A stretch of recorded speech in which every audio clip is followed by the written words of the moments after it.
আসসালামু আলাইকুম প্রিয় দর্শক, আলোচনায় আপনাদের সকলকে আমন্ত্রণ জানাচ্ছি। আজকে অনেকগুলো বিষয় নিয়ে কথা বলবো, তাই মানে শিরোনাম দেওয়া নিয়ে একটু বিপদেই পড়েছিলাম বলা যায়। তো শুরুতেই বলছি যে আজকেও একটা নির্বাচনের আগের জরিপের ফলাফল পত্রিকায় এসেছে। এর আগে একাধিকবার বিভিন্ন জরিপ হয়েছে এবং আমি বলেছি যে এইসব অধিকাংশ জরিপেরই পদ্ধতিগত মান খুবই দুর্বল এবং এগুলো আসলে পলিটিক্যালি বায়াসড। মানে এক একটা জরিপ এক একটা পার্টির পক্ষে, এবং যে কারণে কোনো জরিপে দেখা গেছে যে বিএনপি 70%, আবার তারপরেই আরেকটা জরিপে দেখা যাচ্ছে জামাত 60 বা 70%। সুতরাং এবং যেহেতু এই বিষয়টা নিয়ে আমি দীর্ঘকাল কাজ করেছি, এই বিষয়ে সামান্য লেখাপড়া আমার আছে, আমি বুঝতেই পারি যে এই জরিপগুলো আসলে কোয়ালিটিফুল না। তো আজকের জরিপে দেখা গেছে যে এটি করেছে ইনোভেশন কনসাল্টিং নামে একটা প্রতিষ্ঠান, এবং তারা বলছেন যে 47.6% মানুষ মনে করেন যে তারেক রহমান আগামীতে বাংলাদেশের প্রাইম মিনিস্টার হবেন। তো কদিন আগেই এমিনেন্সের একটা জরিপে দেখলাম যে 70% মানুষ বিএনপি কে ভোট দিতে চায়। তো 70% মানুষ ভোট দিতে চায়, আর এই জরিপ বলছে 47.6% মানুষ তারেক রহমানকে প্রধানমন্ত্রী দেখতে চায়। তাহলে ঘটনাটা কি? তারেক রহমানের জনপ্রিয়তা কি কমছে? জনপ্রিয়তা কমুক আর নাই কমুক, তিনি প্রচন্ড সমালোচনার মুখে আছে এবং তার দিকে সমালোচনার তীর ছুটছে মূলত জামাত এবং এনসিপির জোট থেকে। এবং শেরপুরে আপনারা জানেন যে একটি উপজেলার জামাতি ইসলামের আমির এক সংঘর্ষে নিহত হওয়ার পরে সামাজিক যোগাযোগ মাধ্যমে আমরা স্ট্যাটাস দেখেছি যেখানে তারেক রহমানকে রীতিমতো হত্যার হুমকি দেওয়া হয়েছে এবং তাকে কুপিয়ে নৃশংসভাবে হত্যা করা হবে। তো বাংলাদেশে এই যখন নির্বাচনের আগের অবস্থা, তখন আপনারা শুনেছেন কদিন আগে আমাদের মার্কিন রাষ্ট্রদূত ব্রেন্ট ক্রিস্টেনসন তিনি বলেছেন যে তারা চান যে বাংলাদেশে একটি উৎসব মুখর পরিবেশে নির্বাচন অনুষ্ঠিত হোক। সেই উৎসব মুখর পরিবেশে নির্বাচন অনুষ্ঠিত হওয়ার প্রত্যাশার পাশাপাশি আমরা দেখলাম যে মার্কিন সরকারের পক্ষ থেকে বাংলাদেশে মার্কিন নাগরিকদের এই নির্বাচনকালীন সময়ে চলাফেরার জন্য সতর্ক করে দেওয়া হয়েছে। সতর্ক করতেই পারে, সেটা নিয়ে আমাদের সমস্যা নেই, কিন্তু যে কারণে আমরা উদ্বিগ্ন যে সেখানে বলা হয়েছে যে নির্বাচনকে কেন্দ্র করে সহিংস এবং উগ্রবাদী আক্রমণ হতে পারে। সোজা কথায় জঙ্গিরা নির্বাচনের আগে বাংলাদেশের বিভিন্ন স্থানে হামলা করতে পারে, এবং সেই হামলা থেকে সাবধানে থাকবার জন্য, রক্ষা পাওয়ার জন্য আমেরিকা তার নাগরিকদের ভ্রমণ পরামর্শ দিয়েছে। তো যে রাষ্ট্রদূত উৎসব মুখর পরিবেশে নির্বাচন চায়, সেই দেশের সরকার কর্তৃপক্ষ বা দূতাবাস কি করে তার নাগরিকদের সতর্ক করে দেয়? তাহলে এই জঙ্গিদের বোমাবাজিটাই আসলে উৎসব। এইদিকে যখন এই বিষয়টি বলছি, আপনাদের মনে আছে যে গতকাল আমি বলেছিলাম যে আমেরিকা চায় বাংলাদেশে একটি অ্যান্টি ইন্ডিয়ান গভর্নমেন্ট ক্ষমতায় আসুক। এটা যখন বাস্তবতা, ঠিক তখনই আমেরিকায় আবার আমরা অন্য চিত্র দেখছি। খুব সম্প্রতি যে ভারতের মার্কিন রাষ্ট্রদূত এবং ট্রাম্পের বিশেষ দূত এই দক্ষিণ মধ্য এশিয়ার জন্য সার্জিও গার, তিনি ভারতের বিদেশ মন্ত্রী ডক্টর এস জয়শঙ্করকে তার কার্যালয়ে আমন্ত্রণ জানিয়েছিলেন এবং জয়শঙ্কর গিয়েছিলেন। আবার সার্জিও গারও জয়শঙ্করের কার্যালয়ে গিয়েছিলেন এবং তাদের মধ্যে একাধিক বৈঠক অনুষ্ঠিত হয়েছে। আপনারা হয়তো শুনেছেন যে আমেরিকার সাথে ভারতের যে বাণিজ্য চুক্তি, সেটা বহুত দিন ধরে আমরা শুনছি যে এই সই হয়, তো কাল হয়, তো সেটি শেষমেশ আবার স্বাক্ষরিত হবার একটা কথা খুব জোরালো ভাবেই শোনা যাচ্ছে। এবং সবকিছু যদি ঠিক থাকে তাহলে ফেব্রুয়ারির 4 তারিখে ভারতের বিদেশ মন্ত্রী ডক্টর জয়শঙ্করের আমেরিকা সফরে যাবার কথা, এবং সেখানে আমেরিকার সাথে ভারতের ট্রেড ডিল স্বাক্ষরিত হবার কথা। তো এখন এই যে সার্জিও গারের সাথে ডক্টর এস জয়শঙ্করের যে একাধিক বৈঠক হলো, এখানে ভারতের পক্ষ থেকে আমরা বারবার বলেছি যে ট্রেড ডিল হওয়ার এই যে আলোচনাগুলো হয়েছে সেখানে অনিবার্যভাবেই বাংলাদেশ বারবার উঠে এসেছে এবং ভারত বাংলাদেশে এবং একটি স্থিতিশীল গণতান্ত্রিক সরকার চায়। ভারত বাংলাদেশে একটি ইনক্লুসিভ নির্বাচন চায়, যেখানে সব দলের অংশগ্রহণের মাধ্যমে একটি উৎসব মুখর পরিবেশে নির্বাচনটা হবে। এই ইনক্লুসিভ শব্দের সংজ্ঞা নিয়ে আপনারা দেখেছেন পশ্চিমা বিশ্বের ভণ্ডামি। তারা বলছে যে ইনক্লুসিভ মানে সব রাজনৈতিক দল না, ইনক্লুসিভ মানে ভোটাররা সবাই ভোট দিতে গেলেন কিনা। অথচ এরাই শেখ হাসিনা সরকারের আমলের নির্বাচনকে সমালোচনা করেন যে সেগুলো ইনক্লুসিভ ছিল না। হচ্ছে মানে তাদের এই ভণ্ডামিগুলো আমরা কিন্তু খুব স্পষ্ট দেখতে পাচ্ছি। তো এবার এই সার্জিও গার এবং এস জয়শঙ্করের যে আলোচনাগুলো হয়েছে সেখানে কিন্তু ভারতের পক্ষ থেকে খুব স্পষ্টভাবে বলে দিয়েছে যে তারা বাংলাদেশের রাজনীতিতে আওয়ামী লীগকে চায়।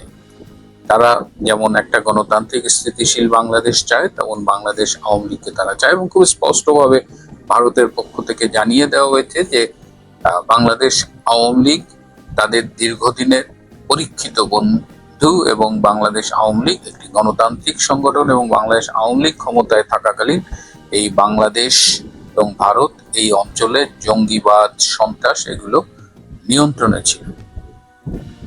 সুতরাং এই যে ভারত এবং আমেরিকার যে সম্পর্ক এবং সেখানে বাংলাদেশকে নিয়ে যে আলোচনা, সেখানে বাংলাদেশকে নিয়ে ভারতের একটা অবস্থান আবার আমেরিকার একটা অবস্থান, এটা নিয়ে যখন আমি কথা বলছি ঠিক তখনই জয়শঙ্করের একটি ঘনিষ্ঠ সূত্র আমাকে জানিয়েছে ভারত আজকাল মনে করছে যে আসলে এই যে আমেরিকার সাথে তারা যে রিসেন্টলি ডিফেন্স চুক্তি স্বাক্ষর করলো বা এখন ট্রেড ডিল নিয়ে তারা কথা বলছে, এটি আসলে মূলত এক ধরনের সময়ের অপচয়।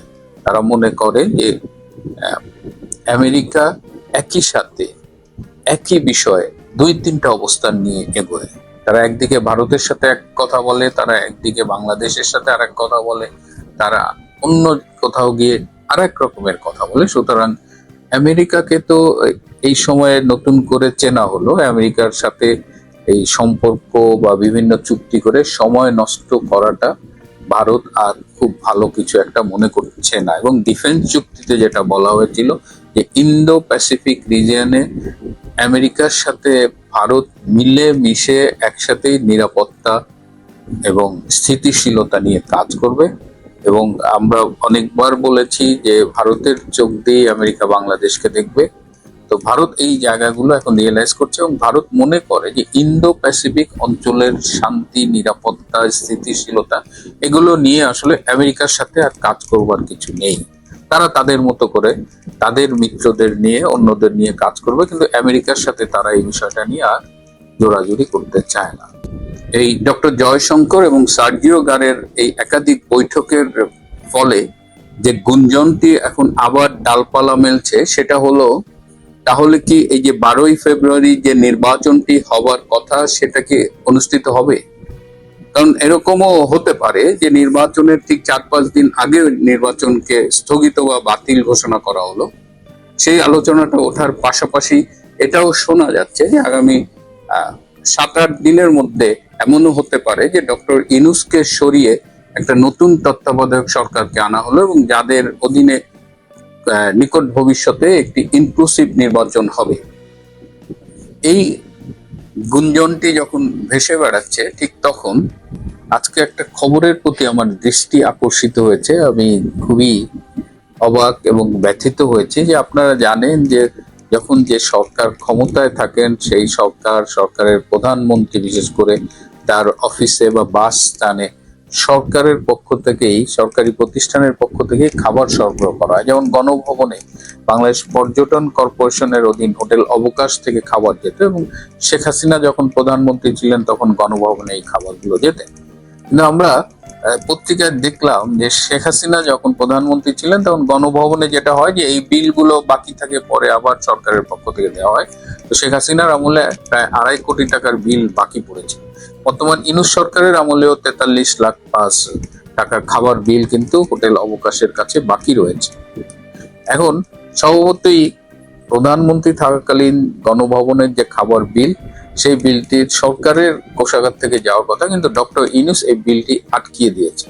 মানে ব্যক্তিগত প্রতিহিংসা, নৈতিকতা, এই বিষয়গুলো নিয়ে আসলে এখন আমাদের ভাবতে হচ্ছে। ডক্টর ইউনূসকে যতই দেখছি ততই অবাক এবং বিস্মিত হচ্ছে। এই যে একটা বিগত সরকার প্রধানের খাবারের বিলটাও তিনি আটকে দিচ্ছেন, মানে এই লেভেলের প্রতিহিংসায় তিনি ভুগছেন, অথচ নিজের 666 কোটি টাকা নিজের প্রতিষ্ঠানে কর মাফ করেছেন, আরো প্রায় কয়েক হাজার কোটি টাকা তিনি এই 17 মাসে বেনিফিটেড হয়েছেন। এই জন্য আসলে নিন্দা জানানোর ভাষাও আমাদের নেই। নির্বাসিত অবস্থাতেও শেখ হাসিনার প্রতিটি বক্তব্য বাংলাদেশের রাজনৈতিক চিত্রপটে ভূমিকম্প সৃষ্টি করছে। অ্যাসোসিয়েটেড প্রেসকে দেওয়া তার সাম্প্রতিক সাক্ষাৎকার এবং দিল্লিতে প্রদত্ত ভাষণ বিশ্লেষণ করলে দেখা যায় তিনি কেবল প্রতিক্রিয়া জানাচ্ছেন না, বরং পরিকল্পিত নির্দেশনা প্রদান করছেন। এই নির্দেশনার লক্ষ্য আসলে বহুমুখী: আন্তর্জাতিক জনমত গঠন, অভ্যন্তরীণ রাজনৈতিক চাপ সৃষ্টি এবং ইউনূস সরকারের বৈধতা প্রশ্নবিদ্ধ করা। তার প্রথম নির্দেশনা আন্তর্জাতিক সম্প্রদায়ের উদ্দেশ্যে: অবাধ এবং সুষ্ঠু নির্বাচন, শান্তি স্থাপন। এই দুটি শব্দচয়ন দিয়ে তিনি বোঝাতে চাইছেন যে আওয়ামী লীগকে নিষিদ্ধ করে যে নির্বাচন আয়োজিত হচ্ছে তা গণতান্ত্রিক মানদণ্ড পূরণ করছে না। যখন তিনি বলেন দেশের জনসংখ্যার একটি উল্লেখযোগ্য অংশকে ভোট দিতে দেওয়া হচ্ছে না, তখন তিনি মূলত একটা বার্তা দেন। তার বার্তাটা এই যে এই নির্বাচনে আন্তর্জাতিক সমর্থন থাকা উচিত নয়, এবং তিনি একই সঙ্গে তার নেতাকর্মীদেরও বলেন যে এই নির্বাচন থেকে শত হাত দূরে থাকতে। এটাই তার প্রথম নির্দেশনা। নির্বাচন যদি অংশগ্রহণমূলক না হয় তবে তা নির্বাচন নয়, প্রহসন। আর প্রহসনের স্বীকৃতি দেওয়া মানে রাষ্ট্রের উপর নতুন করে অপরাধ চাপানো। দ্বিতীয় নির্দেশনা ইউনূস প্রশাসনের বৈধতা নিয়ে। যে সরকারের জন্ম বর্জনের মধ্য দিয়ে সেই সরকার কখনো বিভাজিত একটি রাষ্ট্রকে ঐক্যবদ্ধ করতে পারে না। খুব স্পষ্ট কথা। এই বাক্য আসলে একটি রাজনৈতিক রায়। তিনি ইউনূস সরকারকে কেবল অকার্যকর নয় বরং অবৈধ হিসাবে চিহ্নিত করছেন। তার এই অবস্থান পরিষ্কার যে এই সরকারের সঙ্গে কোনো আপোষ নয়, বরং এর পতন তিনি ঘটাবেন। তৃতীয় নির্দেশনা দেশের অভ্যন্তরীণ শক্তিগুলোর জন্য। দিল্লির অনুষ্ঠানে তিনি যে 5টি পদক্ষেপের কথা বলেছেন তা আদতে একটি কর্মসূচি: অবৈধ সরকার অপসারণ, সহিংসতা বন্ধ, নারী এবং সংখ্যালঘুর সুরক্ষা, মত প্রকাশের স্বাধীনতা এবং জুলাই সন্ত্রাসের আন্তর্জাতিক তদন্ত। এই প্রতিটি দাবি ইউনূস সরকারের বিরুদ্ধে তীব্র আঘাত। বিশেষত জাতিসংঘের তদন্তের প্রসঙ্গ তুলে তিনি বিষয়টিকে আন্তর্জাতিক পর্যায়ে নিয়ে গেছেন। প্রথম থেকেই তিনি এটি চাইছেন। চতুর্থ নির্দেশনা আদর্শিক লড়াইয়ের। মুক্তিযুদ্ধের চেতনা, ধর্মনিরপেক্ষতা এবং বহুত্ববাদের বিপরীতে জামায়াত ইসলামীর উত্থানকে বিপজ্জনক হিসেবে উপস্থাপন করেছেন। এই নির্বাচনে জামায়াত নেতৃত্বাধীন জোটের শক্তিশালী অবস্থান এবং তাদেরকে ক্ষমতায় আনতে চাওয়া এবং বিএনপির সঙ্গে জামায়াতকে ভিড়িয়ে দিয়ে একটা তথাকথিত মৈত্রীর ব্যবস্থা করা, তিনি সেটা তার বক্তব্যে জোরালোভাবে তুলে ধরেছেন। তিনি বুঝাতে চাইছেন যে আওয়ামী লীগের অনুপস্থিতিতে রাষ্ট্রের মৌলিক চরিত্র পরিবর্তন হয়ে যাচ্ছে বা হতে পারে, এবং সেটা থামাতে হবে। যা জামায়াত এবং বিএনপি উভয় পক্ষ মিলে নিশ্চিত করছে, এটাকে বন্ধ করতে হলে আওয়ামী লীগের উপস্থিতি দরকার। তিনি বারবার বলছেন বাংলাদেশে এখন রাজনীতি নেই, বাংলাদেশে এখন সবকিছু চাপিয়ে দেওয়া আছে, এবং আওয়ামী লীগ মাঠে উপস্থিত না থাকলে বাংলাদেশে যে রাজনীতি থাকে না তার প্রমাণ তিনি দিয়ে চলছেন বারবার, এবং বলছেন সে কথা। পঞ্চম নির্দেশনা ভবিষ্যৎ রাজনীতির জন্য। তারেক রহমানের নেতৃত্বে বিএনপি এবং জামায়াতের জোট যখন নির্বাচনী প্রস্তুতিতে ব্যস্ত, তখন হাসিনা নিজেকে প্রতিযোগী নয় বরং বৈধতার মানদণ্ড হিসেবে উপস্থাপন করছেন। তিনি নির্বাচনে নেই, কিন্তু নির্বাচনকে বিচার করার অধিকার নিজের হাতে রেখেছেন। সবচেয়ে কৌশলী দিক হলো তিনি নিজের বিগত আমলের ত্রুটিও স্বীকার করছেন। তিনি বলেছেন যে আমি স্বীকার করছি আদর্শ পরিস্থিতিতে অনেক দূরে ছিল আমার সময় অনুষ্ঠিত নির্বাচনগুলো, কিন্তু এখন যারা দাবি করছে আদর্শ নির্বাচন করবে তারা করছে না কেন? এই স্বীকারোক্তি কিন্তু তাকে দুর্বল করেনি, বরং তাকে তার নৈতিক উচ্চতা দিয়েছে। তিনি দেখাতে চাইছেন যে ভুল স্বীকার করার সাহস তার আছে, কিন্তু ইউনূস সরকারের নেই। এখন যে নির্বাচন হচ্ছে বা এখন যে নির্বাচনের তোড়জোড় চলছে তার সঙ্গে তার আমলে হওয়া নির্বাচনকে মেলানোর কোনো সুযোগ নেই, কারণ তখন সকল পক্ষের জন্যই উন্মুক্ত ছিল নির্বাচনে অংশগ্রহণের সুযোগ নেওয়ার, কিন্তু তারা সে সুযোগ নেয়নি। সেটাও তাদের গণতান্ত্রিক অধিকার। নির্বাচনে না যাওয়ার অধিকার কারোর থাকতেই পারে, কোনো রাজনৈতিক দলের থাকতে পারে, এবং তিনি সেই অধিকারের চর্চা করেছেন। কিন্তু এখন তো আওয়ামী লীগকে নির্বাহী ক্ষমতার জোরে নির্বাচন থেকে দূরে সরিয়ে রাখা হচ্ছে, কার্যত নিষিদ্ধ করে রাখা হয়েছে। আন্তর্জাতিক মহল থেকে শুরু করে দেশের ভিতরের প্রতিটি শক্তির কাছে তার বার্তা খুব স্পষ্ট: এই নির্বাচন বিশ্বাসযোগ্য নয়, এই সরকার অবৈধ, এবং এই পথে এগোলে বাংলাদেশ আরো অস্থিতিশীল হবে। এই কারণেই প্রতিটি বক্তব্যের পর ইউনূস সরকার, মানে শেখ হাসিনার প্রতিটি বক্তব্যের পর ইউনূস সরকার কাঁপতে থাকে, কারণ তিনি ক্ষমতার বাইরে থেকেও বৈধতার প্রশ্নটি নিয়ন্ত্রণ করছেন, যা যে কোনো শাসকের জন্য সবচেয়ে বড় চ্যালেঞ্জ। এই 5টি নির্দেশনা মিলে একটি কৌশলগত whole of a state approach তৈরি হয়েছে। তিনি নির্বাসনে বসে বাংলাদেশের ভেতরে সম্পূর্ণ প্রভাব বিস্তার করে আছেন, আন্তর্জাতিক গণমাধ্যম ব্যবহার করছেন দেশের ভেতরের বক্তব্য বাইরে পৌঁছাতে, এবং নিজের অতীত ভুল স্বীকার করে নৈতিক উচ্চতা দখল করতে।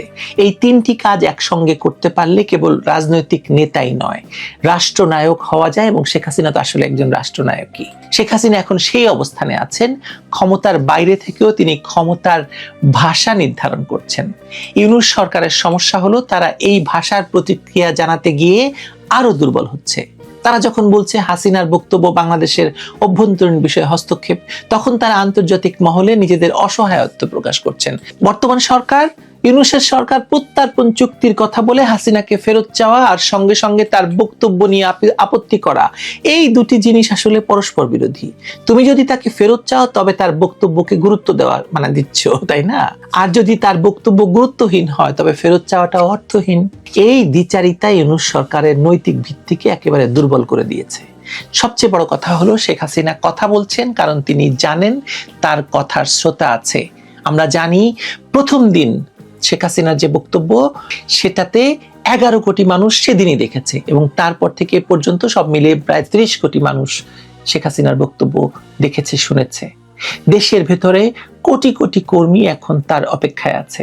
ভারতের নীতি নির্ধারকরা তার বক্তব্য পড়ছেন, শুনছেন। ওয়াশিংটন এবং ব্রাসেলসে এখনো শেখ হাসিনা ফ্যাক্টর বিবেচনা করা হয়, এবং শেখ হাসিনাকে একটি অন্যতম বড় রাজনৈতিক শক্তি মনে করা হয়।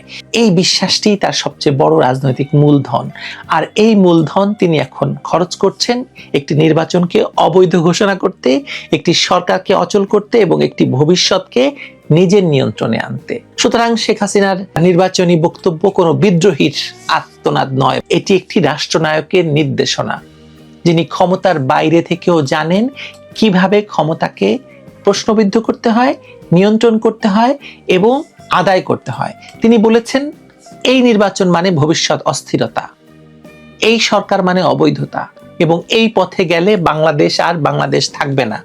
আপনারা বুঝতে পারছেন না যে বাংলাদেশটাকে ভেতর থেকে খেয়ে ফেলা হচ্ছে।